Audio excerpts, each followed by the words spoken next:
அனைவருக்கும் வணக்கம். ரிஷபராசினியர்களுக்கு நிகழ இருக்கும் தமிழ் புத்தாண்டு என்ன மாதிரியான நன்மைகள் எல்லாம் ஏற்பட இருக்கு, கிரக நிலைகளின் ரீதியாக அமையிருக்கும் சாதகங்கள் என்ன, பாதகங்கள் என்ன, மேலும் என்ன மாதிரியான முன்னேற்றங்கள் எல்லாம் உங்களுடைய வாழ்வில் ஏற்பட இருக்குது. குறிப்பா ரிஷபராசினியர்களை பொறுத்த வரைக்கும் கோபம், பகை, விரோதம் ஆகியவற்றை மறந்து அன்பை வரவழைக்கக்கூடிய ஒரு தமிழ் புத்தாண்டாதான் ரிஷபராசியினருக்கு இந்த குரோதி புத்தாண்டு அமைஞ்சிருக்குதுங்க. அப்படிப்பட்ட இந்த காலகட்டங்கள்ல உங்களுடைய வாழ்வில் குடும்ப சூழ்நிலை ரீதியாகவும் உத்தியோகம், தொழில், வியாபாரம், கலைத்துறை, அரசியல் துறை, மாணவ மாணவிகள், விவசாயத்துறையினர், பெண்மணிகள் என அனைவருக்குமே என்ன மாதிரியான நன்மைகள் எல்லாம் ஏற்பட இருக்கு. குறிப்பா இந்த காலகட்டங்கள்ல மற்ற கிரகங்களுடைய சஞ்சார நிலைகள் என்ன என்று பார்க்கும்போது மேஷத்தில் சூரியனும் குருவும் இணைந்து சஞ்சரிக்கிறாங்க. மிதுனத்தில் சந்திரனும், கன்னியில் கேதுவும், கும்பத்தில் செவ்வாய், சனி ஆகிய 2 கிரகங்கள் இணைந்து சஞ்சரிக்கிறாங்க. மீனத்தில் சுக்கிரன், ராகு, புதன் வக்ரகதியில் சஞ்சரிக்கிறாரு. இதனால் என்ன மாதிரியான முன்னேற்றங்கள் எல்லாம் உங்களுடைய வாழ்வில் ஏற்பட இருக்கு என்பது குறித்தான முழுமையான பதிவை தான் இந்த வீடியோல நம்ம விரிவா பார்க்க போகிறோம். இந்த தமிழ் புத்தாண்டை பொறுத்த வரைக்கும் கோடான கோடி மக்களுக்கு புத்துயிரும் நம்பிக்கையூட்டும் குரோதி புத்தாண்டு பிறக்க இருக்குதுங்க. சித்திரை 1ஆம் தேதி, அதாவது 14/4/2024 நமது தமிழ் புத்தாண்டு வான சாஸ்திர விதிகளின் அடிப்படையில் கணிக்கிடப்பட்டு நிர்ணயிக்கப்பட்டிருக்குதுங்க. பல நூற்றாண்டுகளாக நவகிரக நாயகர், பித்ருக்காரகன், ஆத்ம சரீரக்காரகன் என்றெல்லாம் பூஜிக்கப்படும் சூரிய பகவான் தனது உச்சராசியான மேசராசியில் பிரவேசிக்கும் புனித நாளையே தமிழ் புத்தாண்டு பிறக்கும் புண்ணிய தினமாக கொண்டாடி வருகிறோம். அன்று நமது மூதாதையர்களை பக்தியுடன் நினைத்து பூஜித்து அவர்களுடைய அருமையை பெறுகிறோம், அருளை பெறுகிறோம். அன்று தர்ப்பணம், பித்ரு பூஜை, எள்ளுடன் கூடிய தீர்த்தம் ஆகியவற்றை அவர்களுக்கு சமர்ப்பிக்கிறோம். அவர்களுக்கு நாம் சமர்ப்பிக்கும் எள்ளும் தீர்த்தமும் அவர்கள் எந்த உலகில் இருந்தாலும் எத்தனை பிறவியை எடுத்தாலும் அவர்களுக்கு அன்னமாகவும், அதாவது சாதமாகவும், அமுதாகவும், தாகத்திற்கு தீர்த்தமாகவும் சூரியன் மூலம் சென்றடையுது. பாரத மக்களின் பண்பாடும் வழக்கமும் ஒவ்வொரு விசேஷ நாளும் தெய்வத்தையும், மறைந்த முன்னோர்களையும், தாய் தந்தையரையும், பெரியோர்களை பூஜிப்பதே ஆகுங்க. வசதியுள்ளவர்கள் புண்ணிய நதிகளில் நீராடுவதும், திருக்கோவில்களுக்கு சென்று தெய்வ தரிசனம் செய்வதும் ஆகுங்க. நவகிரக சஞ்சார நிலைகளின் அடிப்படையில் தான் உலகில் பருவங்கள் மாறி மாறி வருது. ஒவ்வொரு பருவத்தையும் ருது என கூறுகுதுங்க வான சாஸ்திரமாகிய ஜோதிட கலை. அப்படிப்பட்ட இந்த புது வருடமான குரோதி புத்தாண்டு ரிஷபராசியை சேர்ந்த கிருத்திகை 2ஆம் பாதம் முதல் ரோகிணி, மிருகசுரேஷம் 2ஆம் பாதம் வரை உள்ள நட்சத்திரக்காரர்களுக்கு குடும்ப சூழ்நிலை ரீதியாக என்ன மாதிரியான நன்மைகளை எல்லாம் ஏற்படுத்தி கொடுக்க இருக்கு என்று பார்க்கும்போது இவ்வருடம் முழுவதுமே ராகு உங்களுக்கு அனுகூலமாக சஞ்சரிக்கிறாருங்க. ஜென்ம குருவினால் நன்மை ஏதும் ஏற்படுவதற்கான வாய்ப்புகள் இல்லைங்க. இருந்தாலும் ரிஷபராசினியர்களுக்கு கேது, சுக்கிரன், புதன் ஆகியோரும் சுபபலம் பெற்று சஞ்சரிக்கிறாங்க. இந்த தமிழ் புத்தாண்டாகிய குரோதி வருடம் முழுவதுமே ஜீவனாதிபதியான சனி பகவான் அவருடைய ஆட்சி வீட்டில் நிலை கொண்டிருக்கிறார். இதனால் வருமானம் என்பது திருப்திகரமாக இருக்குங்க. வீண் செலவுகள் என்பது ஏற்படுவதற்கான வாய்ப்புகள் இல்லைங்க. வருமானத்திற்கு ஏற்ற செலவுகளும் சற்று அதிகமாகவே இருக்குங்க. குடும்ப பொறுப்புகள் சம்பந்தமாக அதிக அலைச்சல் இருக்குங்க. பூர்வ புண்ணிய புத்திரஸ்தானத்தில் கேது அமர்ந்திருப்பதால தீர்த்த தல யாத்திரை ஒன்று சித்திக்கும் யோகம் உள்ளது என்பதை கிரக நிலைகள் உங்களுக்கு தெளிவுபடுத்துது. அதே போல திருமணம் சம்பந்தமான முயற்சிகள்ல தடங்களும் குழப்பமும்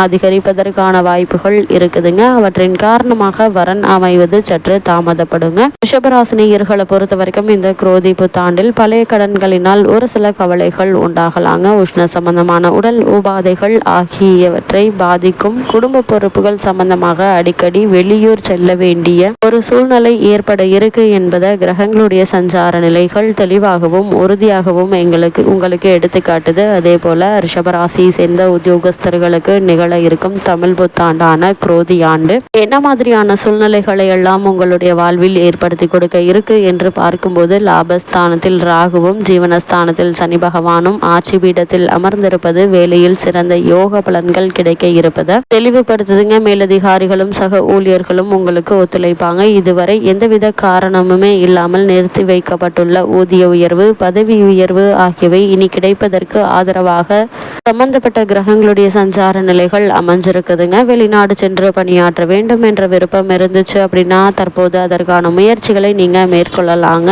இருந்தாலும் ராகுவினுடைய நிலையினால இடைத்தரகர்களை நீங்கள் நம்பாமல் இருப்பது மிகவும் அவசியம் என்பதை கிரக நிலைகள் உங்களுக்கு மீண்டும் மீண்டும் அறிவுறுத்தது. ஏன்னா விரும்பத்தகாத சூழ்நிலையிலும் நிறுவனத்தில் உங்களை சேர்த்து விடுவதற்கு சாத்தியக்கூறுகள் இருக்கு என்பதை கிரகநிலைகள் உங்களுக்கு அறிவுறுத்தும் பட்சத்துல இடைத்தரகர்களை நம்பி நீங்கள் இது மாதிரியான முயற்சிகளை மேற்கொள்ளாமல் இருப்பது மிகவும் நல்லது. ரிஷபராசியை சேர்ந்த தொழில் மற்றும் வியாபாரம் செய்பவர்களுக்கு திகழ இருக்கும் தமிழ் புத்தாண்டான குரோதி ஆண்டு என்ன மாதிரியான நன்மைகள் எல்லாம் ஏற்பட இருக்கு என்று பார்க்கும்போது அனைத்து தொழில் மற்றும் வர்த்தக துறைகளுக்கும் சனி பகவான் தான் அதிபதி. உங்களுடைய ராசிக்கு ஜீவனாதிபதி. அவர் எங்க கோல்சார விதிகளின்படி சுப பலத்துடன் அவர் சஞ்சரிப்பதால் நல்ல முன்னேற்றத்தையும் லாபத்தையும் பெற்று தருவாருங்க. இருந்தாலும் அலைச்சலும் ஓய்வில்லாத உழைப்பையும் பிற மாநிலங்களுக்கு பயணமும் தவிர்க்க இயலாதவையா இருக்குதுங்க. சில தருணங்கள்ல நிதி நிறுவனங்களினால் சிறு சிறு பிரச்சனைகள் ஏற்படுவதற்கான வாய்ப்புகள் இருக்குது. சில்லறை வியாபாரிகள் கடன் வாங்க வேண்டிய நிர்பந்தம் உருவாகுங்க. கூடுமான வரைக்கும் கடன் வாங்குவதை தவிர்த்து கொள்வது ரிஷபராசியை சேர்ந்த தொழில் மற்றும் வியாபாரம் செய்பவர்களுக்கு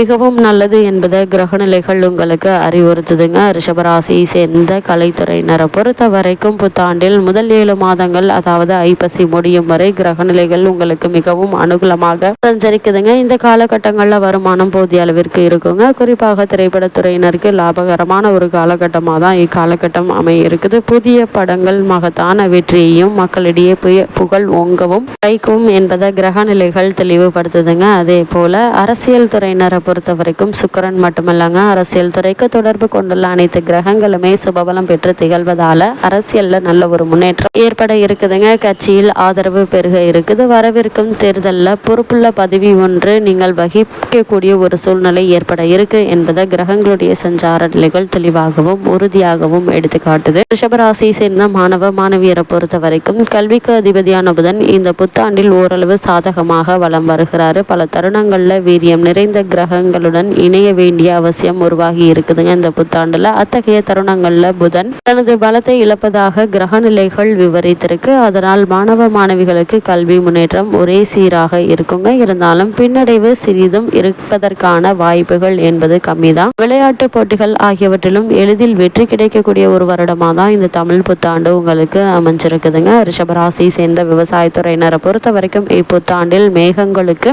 அதிபதியாக விளங்குபவர் சனி பகவான். அவர் இந்த ஆண்டு முழுவதுமே தனது ஆட்சி பீடமாகிய கும்பராசியில் வீற்றிருக்கிறாருங்க. அதனால் விவசாயத்துறையினருக்கு இந்த தமிழ் புத்தாண்டில் தண்ணீர் பற்றாக்குறை சிறிதும் இருக்காதுங்க. சில தருணங்கள்ல தேவைக்கு அதிகமாகவே மழை பொழிவதற்கான வாய்ப்புகள் இருக்குது. இதர வசதிகளும் குறைவில்லாது கிடைக்குங்க. அரசாங்க சலுகைகள் தக்க தருணத்துல கிடைக்க இருக்குது. சந்தையில் நல்ல ஒரு லாபம் கிடைக்கக்கூடிய ஒரு தருணமாக தான் காலகட்டம் அமைஞ்சிருக்குது என்பதை கிரகங்களுடைய சஞ்சார நிலைகள் தெளிவாகவும் உறுதியாகவும் எடுத்து காட்டுதுங்க. ரிஷபராசியை சேர்ந்த பெண்மணிகளை பொறுத்த வரைக்கும் சுக்கிரன் பூரண சுபபலம் பெற்று திகழ்கிறாரு. இருந்தாலும் குரு பகவான் ஜென்ம ராசியில் சஞ்சரிக்கிறாருங்க. குடும்ப சூழ்நிலையில் சிறு சிறு பிரச்சனைகளும் ஒற்றுமையின்மையும் கவலை அளிக்குங்க. வேலை பார்க்கும் பெண்மணிகளுக்கு அனுகூலமான ஒரு ஆண்டா தான் இந்த ஆண்டு அமைஞ்சிருக்குது. திருமணத்திற்கு காத்திருக்கும் பெண்மணிகளுக்கு வரன் அமைவதில் சிறு தடங்கல்கள் ஏற்பட்டு அதன் பிறகு வரன் நிச்சயமாகுங்க. வேலை இல்லாத பெண்மணிகளுக்கு சிறு முயற்சியிலேயே நல்ல ஒரு வேலை கிடைக்கும் என்பதை கிரகநிலைகள் தெளிவுபடுத்துது. ரிஷபராசினியர்களுக்கு குரோதி புத்தாண்டான தமிழ் புத்தாண்டில் கிரகநிலைகளின் ரீதியாக கூறப்படும் பரிகாரம் என்ன என்று பார்க்கும்போது ஜென்மராசி குரு மட்டுமல்லாமல் பரிகாரம் செய்தால் போதுங்க. வியாழக்கிழமைகளில் அருகில் உள்ள திருக்கோவில் ஒன்றில் மாலையில் நெய் தீபம் ஏற்றி வந்தால் போதுங்க.